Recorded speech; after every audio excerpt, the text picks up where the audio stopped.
पहले हमने पढ़ा रिलेशन के बारे में, ठीक है, और अब हम पढ़ेंगे फंक्शन के बारे में, ठीक है। फंक्शन क्या है? फंक्शन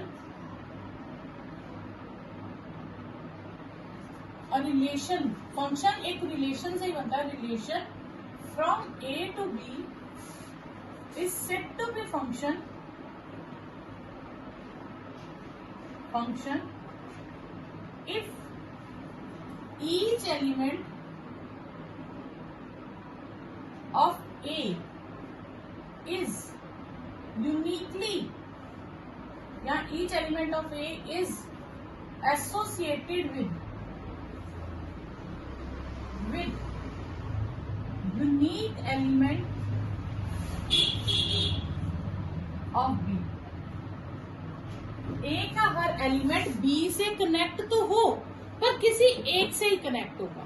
रिलेशन में क्या था, मैं आपको रिलेशन और फंक्शन में फर्क बताती हूँ, ठीक है। ये है ए सेट, ये है बी सेट, ये है ए सेट, ये है बी सेट। सपोज ए सेट में 1 2 3 4 5 एलिमेंट, इसके पास है A B C D E element, ठीक है। इसमें है 1 2 3 4 5 एलिमेंट, A B C D E element, ठीक है। अब आपको दे देता है, एसोसिएट करता है कि 1 जो है वो ए से भी कनेक्टेड है, 1 जो है वो बी से भी कनेक्टेड है, ठीक है। 2 जो है वो सी से कनेक्टेड है, 3 इससे, 4 इससे और 5 ऐसे कनेक्टेड है, ठीक है। इसमें देखिए तो 1 को की कितनी इमेजेस है? 2। 1 is connected with 2 members of B. जब एक एलिमेंट की एक से ज्यादा इमेजेस होंगी उसे हम कहते हैं रिलेशन, क्योंकि इसमें कहा है कि each element of A is associated with unique element of B. किसी एक से ही एसोसिएट होगा। जैसे 1 सपोज करो ए से है, 2 भी ए से है, 3 भी ए से है, 4 बी 5 सी से, ठीक है। अब 1 की कितनी इमेजेस है? ए की, 2 की एक ही इमेज है, 3 की एक ही इमेज है। बहुत सारे एलिमेंट्स की एक इमेज हो सकती है। तो this is relation and this is function, ठीक है। रिलेशन और फंक्शन में फर्क क्या है? जो डोमेन एलिमेंट है, domain element can be repeat, domain element repeat हो सकता है इन रिलेशन। ये फर्स्ट टाइप है रिलेशन की, ठीक है। और फंक्शन में domain element is not repeating. अब ये इसका मतलब क्या है? देखो, अगर मैं ऑर्डर पेयर में लिखूं तो मैं लिखूंगी 1 is connected with A, 1 is connected with B, 2 is connected with C, 3 is connected with D, 4 is connected with D and 5 is connected with E, ठीक है। अगर मैं इन्हें ग्रुप्स में लिखूं ऑर्डर पेयर में, इसको लिखूंगी तो क्या आएगा? 1 with A, 2 is connected with A, 3 is connected with A, 4 is connected with B and 5 is connected with C, ठीक है। तो इसमें डोमेन्स देखिए, इसमें डोमेन में देखो ये 1 रिपीट हो रहा है, ये 1 2 बार आ गया, ठीक है। तो जब भी आपके पास डोमेन एलिमेंट रिपीट होगा वो रिलेशन होगा। इसमें देखो डोमेन एलिमेंट अलग अलग है, रेंज रिपीट हो सकती है, रेंज का कोई लिंक नहीं, बस डोमेन एलिमेंट रिपीट नहीं होना चाहिए। और एक और तरीका समझिए, इसको एक और तरीके से हम समझ सकते हैं। सपोज करो आपके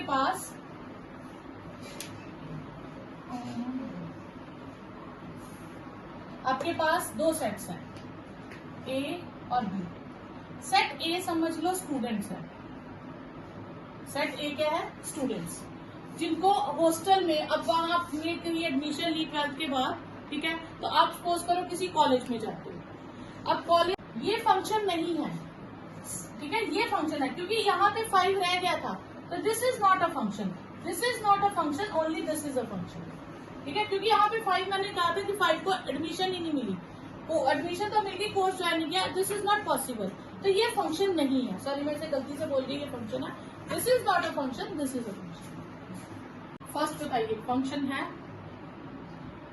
a goes to 1, a with 1, b with 2, c with 2, d with 3 and E with 5।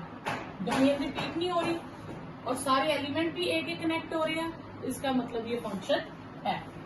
अब यहाँ A B C D E order pair, A किससे कनेक्ट हो रहा है 1 से, बी भी 1 से, सी भी 1 से, डी 3 से, ई 4 से। तो इसमें भी डोमेन रिपीट नहीं हो रही और सारे एलिमेंट भी कनेक्ट हो रहे हैं। यहाँ A B C D E, A with 1, B with 4, C with 2 and D with 3। E connect ही नहीं हुआ तो फिर ये फंक्शन नहीं है, ठीक है, ये फंक्शन नहीं है। अब इसमें A B C D E, A with 1, B with 1, D with 3, ठीक है, C with 2, D with 4, E with 4। इसमें क्या है, ये भी फंक्शन नहीं है। क्यों? क्योंकि बी रिपीट हो गया, डोमेन रिपीट हो गई, डोमेन एलिमेंट रिपीट हो जाए तो वो फंक्शन नहीं। अब 3 इसमें आते हैं नंबर फंक्शंस के बारे में। फंक्शंस क्या है, मैं कहती है function from A to B. तो set A is called domain of F, set B is called codomain of F, और सेट ए की जितनी भी इमेजेस अंडर एफ बनेंगी वो उसकी क्या हो जाएगी, रेंज। फॉर एग्जाम्पल आपके पास एक सेट है, एक सेट बी है, इसमें 1 2 3 4 5 एलिमेंट है, A B C D E F G, बहुत सारे एलिमेंट्स हैं, ठीक है। सपोज करो 1 जा रहा है ए में, 2 भी जा रहा है ए में, 3 सी में, 4 डी में और 5 एफ में।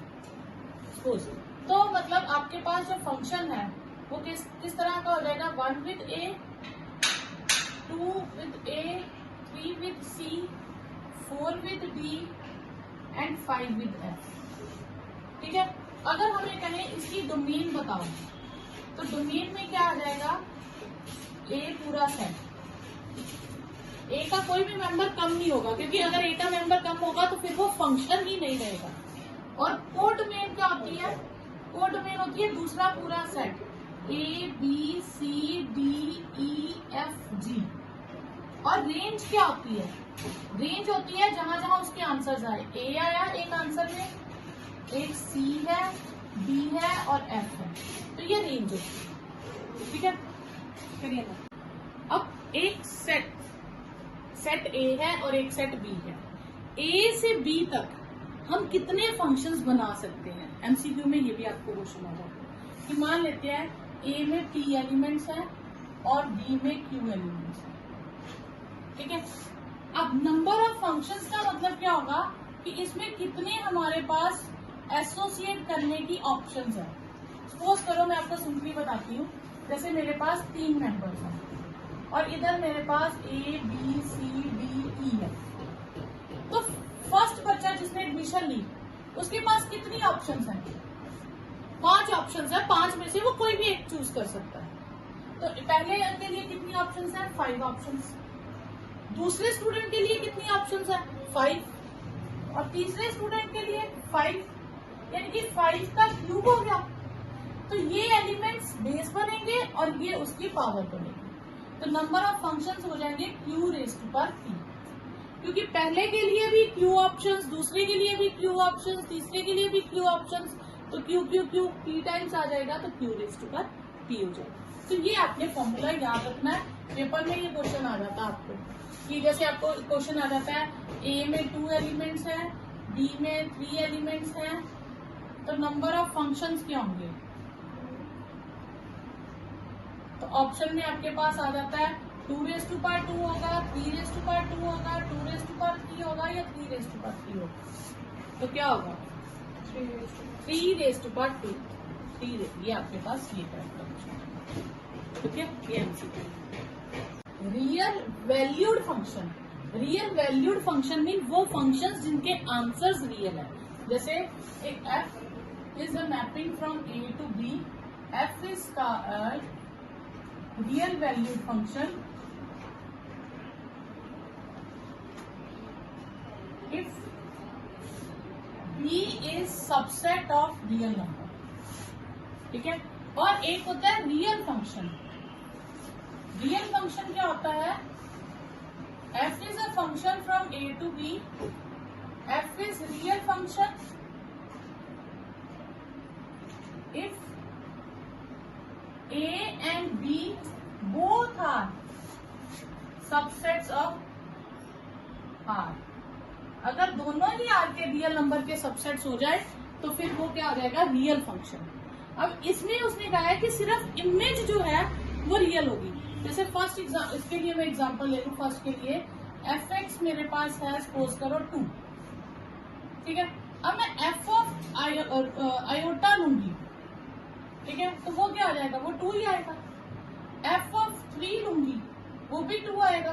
यानी कि इमेजिनरी हो या रियल हो, उनके आंसर रियल आ रहे हैं, तो इसका मतलब ये क्या हो गया, रियल वैल्यू फंक्शन, ठीक है, ये आ जाएगा आपके पास। और जब दोनों ही डोमेन और रेंज दोनों रियल हो, उसे हम क्या कहते हैं, रियल फंक्शन। अब आगे इसकी टाइप्स आ जाती हैं। फर्स्ट आपके इसकी टाइप्स है, टाइप्स ऑफ फंक्शन, ये भी टाइप्स में ही लिख सकते हैं आप, टाइप्स ऑफ फंक्शन, ठीक है। फर्स्ट आ जाता है कांस्टेंट फंक्शन। कांस्टेंट फंक्शन क्या होता है कि जिसमें इमेज चेंज नहीं होगी, ठीक है। Is defined as if f is mapping from a to b और fx को मैं कोई कांस्टेंट ले लूं और एनी रियल नंबर k। अब इसमें k में कुछ भी रख लो तो इसका आंसर क्या आएगा, k ही आएगा, ठीक है। फॉर एग्जाम्पल आप fx को ले लो, जैसे मैंने अभी लिया था 2, तो f1 का आंसर भी 2, f2 का आंसर भी 2, f100 का आंसर भी 2, तो इसका आंसर हर बार क्या आ जाएगा, 2 आएगा, ठीक है। तो इसका जो ग्राफ बनता है,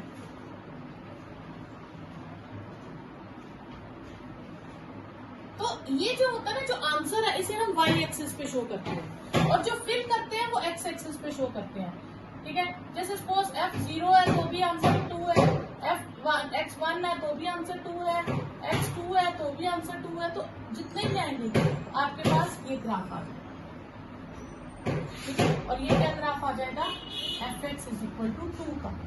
इसी तरह आप कोई भी k ले सकते हैं, ठीक है। नेक्स्ट है reciprocal function. Reciprocal function mean fx is equal to x belongs to real number और x is not equal to 0। 0 के अलावा सबकी वैल्यू पॉसिबल होगी और इसका ग्राफ फिक्स्ड होता है 1/x का।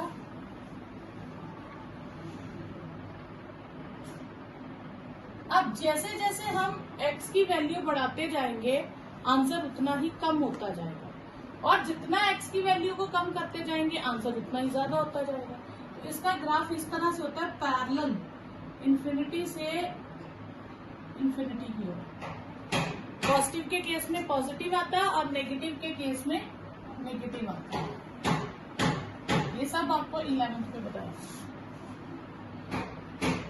नेक्स्ट है मॉड्यूलस फंक्शन।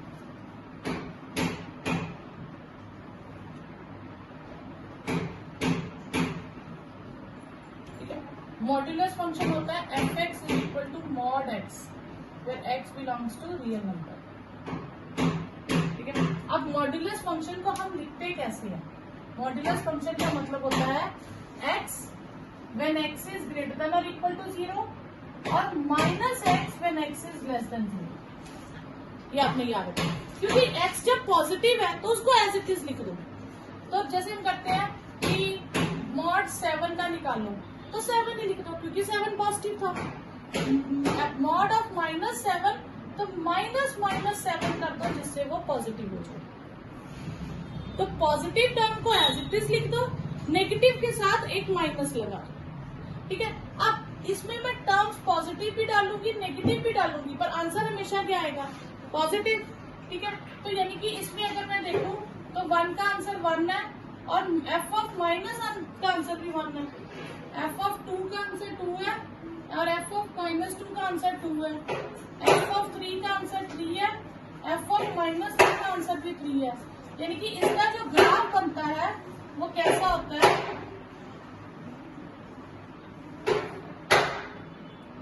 1 0 पे तो देखो ये 1 का आंसर 1, 2 का आंसर 2, 3 का आंसर 3, -1 पे 1, -2 पे 2, -3 पे 3।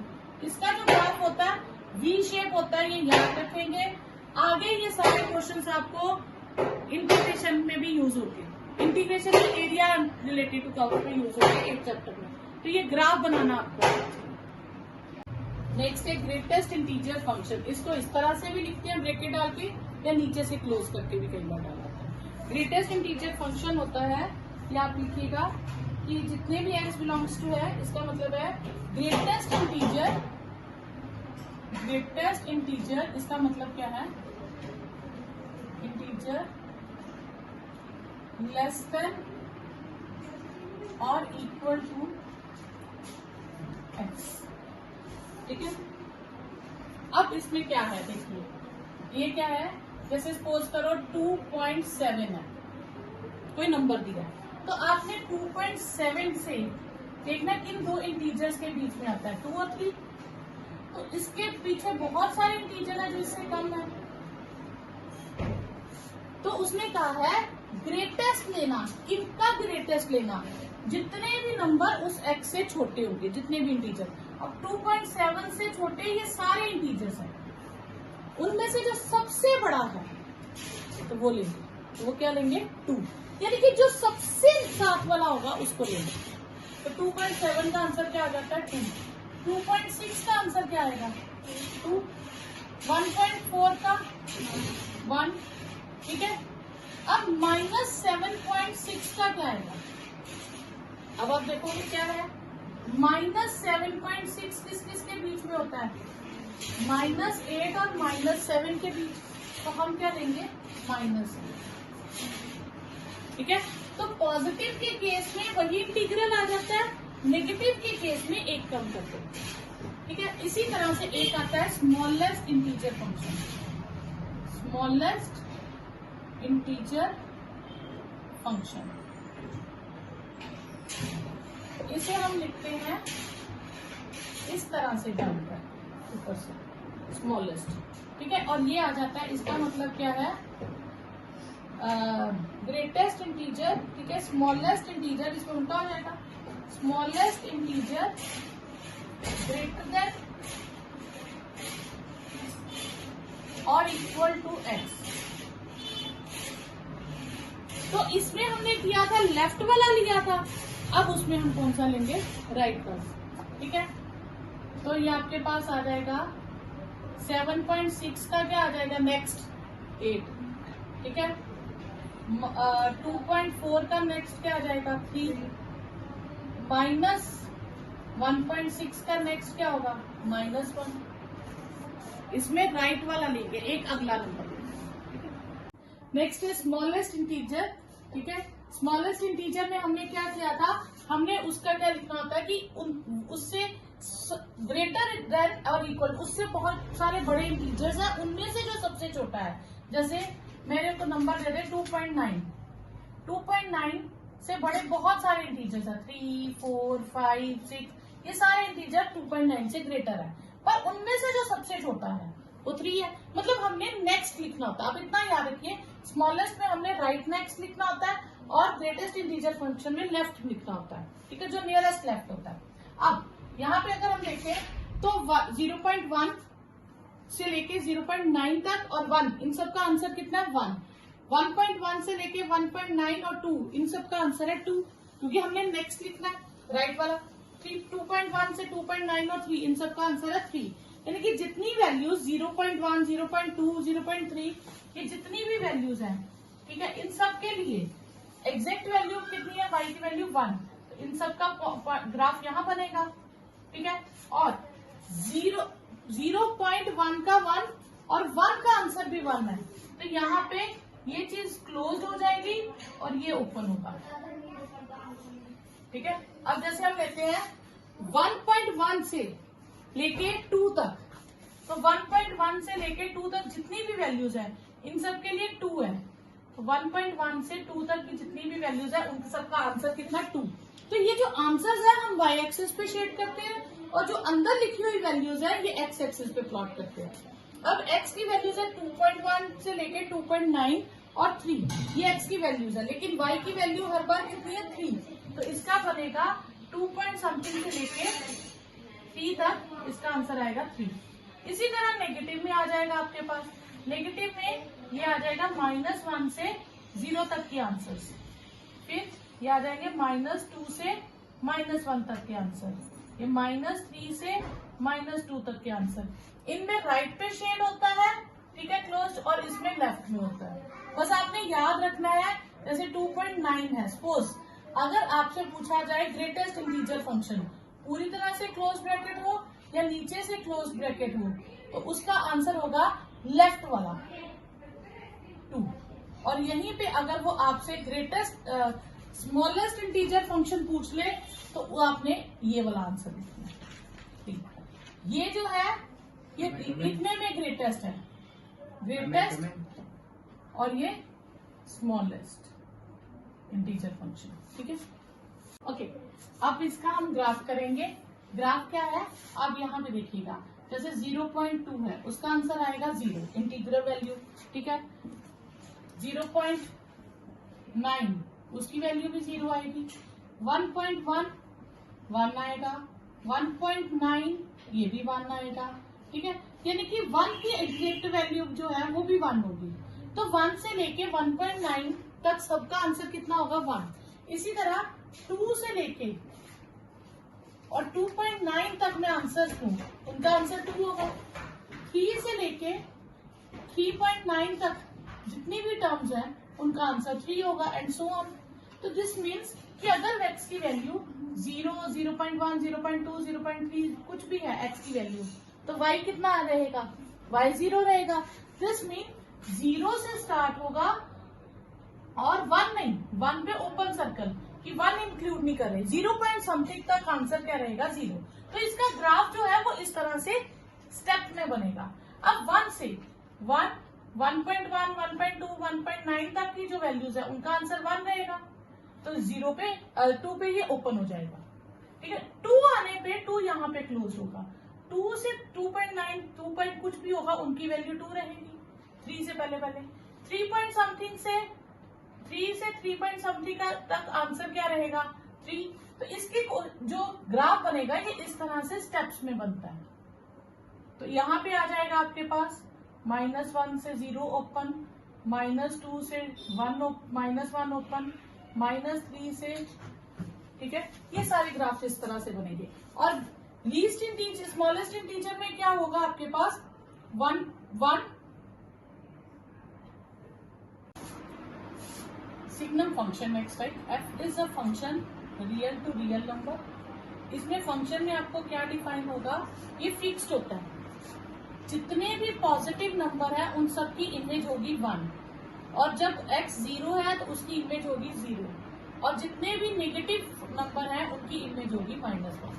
यानी कि अगर आप चाहो लिखोगे तो f(1) का आंसर 1, f(100) का आंसर 1, f(50) का आंसर 1, जितने भी पॉजिटिव नंबर्स हैं उन सबका आंसर क्या होगा, 1। f(0) का आंसर 0, और जितने भी नेगेटिव है उनका आंसर -1। f(-100) का आंसर -1। तो जिसका ग्राफ बनता है वो कैसा बनता है, ये x axis negative x, y negative y, origin 1 2 3 -1 -2 -3 1 2 3 -1 -2 -3, ठीक है। x की वैल्यू अगर 0 है तो फिर वो 0 पे है, 0 पॉइंट समथिंग पॉजिटिव हो गया। यानी कि यहाँ पे जितनी भी मैं वैल्यूज ले लूं, अगर मैं आपको इससे बताऊं, ये जितनी भी वैल्यूज ले लूं 0.1 2 3 4 5 6 जितने भी नंबर हो, इन सब के लिए आंसर कितना होगा, 1। तो यानी कि यहाँ पे ग्राफ होगा 0 को छोड़ के बाकी सबकी वैल्यू 1 ही रहेगी, ठीक है, ना 1 से कम ना 1 से ज्यादा। जितने भी नेगेटिव पॉइंट्स हैं हमारे पास, ठीक है, जितने भी नेगेटिव पॉइंट्स हैं, x अगर -1 -2 -3 -100 कुछ भी ले लो, इन सब के लिए वैल्यू कितनी है, -1। तो इनके लिए वैल्यू होगी -1, इनके लिए ग्राफ आ गया -1। तो यही इतना ही ग्राफ होता है, ठीक है। अब ये फंक्शन जो है ये ना 1-1 फंक्शन होता है ना ऑन टू फंक्शन होता है, ठीक है। उसे 1-1 फंक्शन जिसे हम इंजेक्शन भी कहते हैं और इंजेक्टिव फंक्शन भी कहते हैं। 1-1 फंक्शन में क्या होगा, दो मेंबर्स होंगे, दो सेट्स होंगे, एक A और एक B। वन वन फंक्शन का मतलब है no two members of A have same image in B. ठीक है, यानी कि each element of B has unique image in A, pre image in A. Function की डेफिनेशन थी each element of A has unique image in B, वो function की definition. One one function क्या करता है, जब फंक्शन और वन वन फंक्शन में आप इतना ध्यान देंगे, फंक्शन स्टार्ट होता है ए से, each element of A has unique image in B, उसे कहते हैं फंक्शन। और वन वन फंक्शन कहता है each element of B has unique image in A. ठीक है, इसको करने के क्या तरीके, जैसे हमने पहले किया था, सपोज करो यहाँ 3 मेंबर्स थे, वो एक ही इमेज शेयर कर रहे हैं, ये 2 मेंबर एक इमेज शेयर कर रहे हैं, इसका मतलब है more than one, B has more than one pre images. ये फंक्शन नहीं है। वन वन फंक्शन वही होगा if each element of B has unique image in pre image in A. ठीक है, तो इसके लिए हम क्या करेंगे, 2 तरीके हैं। तो इसमें हम कर लेंगे, सपोज करो ये ए सेट है और ये बी सेट है, यहाँ के एलिमेंट्स हैं एक्स और वाई। जब ये फंक्शन के थ्रू जाएंगे तो ये बन जाएंगे एफ एक्स और एफ वाई। ठीक है, इसको 2 तरह से हम प्रूव करते हैं कि वन वन फंक्शन है। ठीक है, हम लेंगे कि मान लेंगे कि अगर 2 एलिमेंट्स की यहाँ पे 2 एलिमेंट सेम है, इफ फर्स्ट में है एफ एक्स और एफ वाई सेम है, देन एक्स और वाई भी सेम होने चाहिए। क्यों? क्योंकि हर एलिमेंट की प्री इमेज यूनिक है। मैं अगर कह दूं 2 एलिमेंट्स की इमेजेस सेम है, तो फिर उनकी प्री इमेज भी सेम होगी। अगर इमेज सेम है तो प्री इमेज भी सेम होगी, उसे हम कहते हैं वन वन फंक्शन। या दूसरी तरह से हम कर लेते हैं, ये फर्स्ट मेथड हो गया। सेकंड मेथड, अगर 2 एलिमेंट सेम नहीं है तो उनकी इमेज भी सेम नहीं हो सकती वन वन फंक्शन में। वन वन फंक्शन कहता है कि इफ एक्स और वाई सेम नहीं है तो F X is not equal to F Y. तो 2 तरह हो गए, अगर आप यहां से स्टार्ट करते हो तो आप कहोगे 2 एलिमेंट सेम नहीं है, और प्रूफ करोगे उनकी इमेज भी सेम नहीं है। और दूसरा, अगर 2 elements in B, 2 images same है तो उनकी प्री इमेजेस भी सेम होंगी। और ये वाला मेथड हम 99% यूज करते हैं, ये मेथड हम 1% यूज करते हैं, जहां आपको क्वेश्चन इस तरह से बांट देते हैं कि something when n is odd, तो something when n is even, जहां हमें मतलब फंक्शन को डिवाइड कर दिया जाए वहां हम सेकंड मेथड लगाते हैं। और जहां हमें सिंपल फंक्शन दिया हो, F X is x square, F X is 2x + 7, इस तरह से जब पॉलिनोमियल्स में फंक्शन दिए हो तो आपने ये वाला मेथड लगाना है। और जो पॉलिनोमियल में नहीं दिए होंगे, ब्रेक किए होंगे, वहां हम सेकंड मेथड लगाएंगे। अब इसके लिए एग्जांपल्स आपके पास क्या आ जाएंगी, सपोज कौन कौन से वन वन फंक्शन है। अगर हमने वेन डायग्राम से, एरो डायग्राम से देखने हो तो ए और ये बी फंक्शन है। सपोज करो ये A B C D E students थे जिन्होंने कोर्सेज में एडमिशन ली थी, और यहाँ 1 2 3 4 कोर्सेज है। अब बताइएगा क्या ये वन वन फंक्शन है? नहीं, ये वन वन फंक्शन नहीं है, क्योंकि ए और बी की इमेज 1 है, तो 2 एलिमेंट सेम इमेज शेयर नहीं करेंगे। इसको एक तरह से ये भी कह सकते हैं कि बहुत प्रेस्टिजियस कॉलेज है, उसका हॉस्टल जो है हर स्टूडेंट को डिफरेंट रूम मिलेगा। तो कहने का मतलब है 2 students, more than 1 student can't share single room. तो इसमें आ जाएगा आपके पास, आप इसको देखेंगे तो डी ई, यहाँ पे 1 2 3 4 5, अगर यहाँ 5 मेंबर्स हैं तो मिनिमम 5 रूम्स होने चाहिए। ठीक है, हाँ एक्स्ट्रा चलेंगे।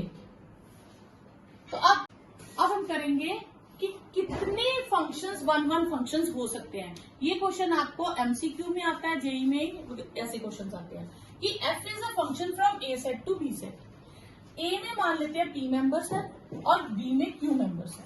ठीक है, अगर पी में ज्यादा मेंबर्स हैं क्यू से, तो कहने का मतलब है कि स्टूडेंट्स ज्यादा है, रूम्स कम है। अब सबको रूम्स देने हैं, तो स्टूडेंट्स ज्यादा है और रूम्स कम है। ठीक है, 4 स्टूडेंट्स है, 3 रूम्स है, हम एग्जाम्पल लेते हैं। तो इसने ए ले लिया, इसको बी, इसको सी। अब इसको रूम तो देना पड़ेगा, क्योंकि अगर ये शेयर नहीं करेगा तो ये इसको रूम नहीं मिलेगा, तो ये फंक्शन ही नहीं होगा।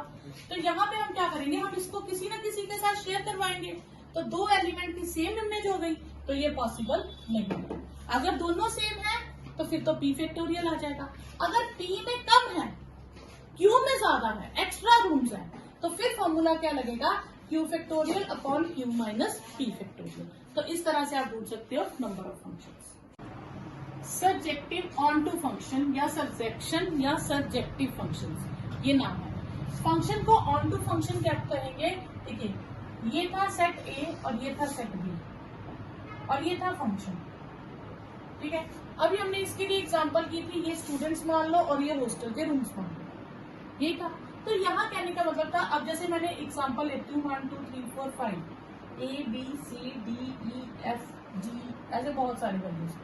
अब सपोज करो ए और रोल नंबर 1 और 2 को सी रूम अलॉट हो गया, 3 को डी रूम मिला, 4 को जी मिला, 5 को ए रूम मिला। तो हर एलिमेंट की इमेज है, इसलिए ये फंक्शन है, ठीक है। और ये 1-1 फंक्शन नहीं था क्योंकि दो स्टूडेंट्स को सेम रूम शेयर हो गया, ठीक है। अगर मैं इसे चेंज कर दूं, सपोज करो मैं इसको कर देती हूँ बी रूम, तो ये 1-1 फंक्शन हो गया, हर स्टूडेंट का अपना अपना रूम है। यहाँ पे कुछ रूम्स खाली रह गए, ठीक है, तो ये ऑन टू नहीं होगा। ऑन टू क्या कहता है कि हर एलिमेंट की बी में जितने भी एलिमेंट है उनकी प्री इमेज होनी ही चाहिए, यानी कि हर रूम के लिए कोई ना कोई स्टूडेंट होना चाहिए कि उसे वो रूम अलॉट हो जाए, क्लियर। अब जैसे एक एग्जांपल ले लो, अब यहाँ पे कुछ रूम्स खाली रह गए, ये 2 रूम्स खाली रह गए, this is not onto, ठीक है। अब आप ये ले लो 1 2 3 4 ए बी सी, सपोज करो इसको, ये दोनों रूम, दोनों को इसको अलॉट कर दो, सारे रूम्स लग गए, तो ये ऑन टू फंक्शन, ये 1-1 नहीं है, ठीक है। 1-1 और ऑन टू का कोई डायरेक्ट कनेक्शन नहीं है, कोई भी ऐसा नहीं हम कह सकते कि ये फंक्शन 1-1 है तो ये ऑन टू भी होगा, इसका आपस में डायरेक्ट लिंक नहीं है। फंक्शन 1-1 हो सकता है वो ऑन टू ना हो सकता है वो ऑन टू हो 1-1 ना हो सकता है वो दोनों ही ना हो, और हो सकता है दोनों ही हो 1-1 और ऑन टू। तो इसमें आपने क्या करना है, आपने देखना है हर एलिमेंट की प्री इमेज होती है कि नहीं। एरो डायग्राम से तो हमें बहुत इजीली पता चल जाता है, लेकिन जिसमें जनरल फंक्शन दिया होता है वहां हम कैसे करेंगे, ठीक है, अब वो आप सीखेंगे। तो डेफिनेशन कहती है if F is a function, पहले उसका फंक्शन होना जरूरी है फ्रॉम ए टू बी, पहले उसका क्या होना जरूरी है, फंक्शन होना जरूरी है, यानी कि यहाँ के हर एलिमेंट की इमेज होनी ही चाहिए। If given F is a function from A to B, if for every B belongs to, या वाई ले लीजिए, Y belongs to B, there exist some X belongs to A such that fx is equal to y, ठीक है, ये definition है।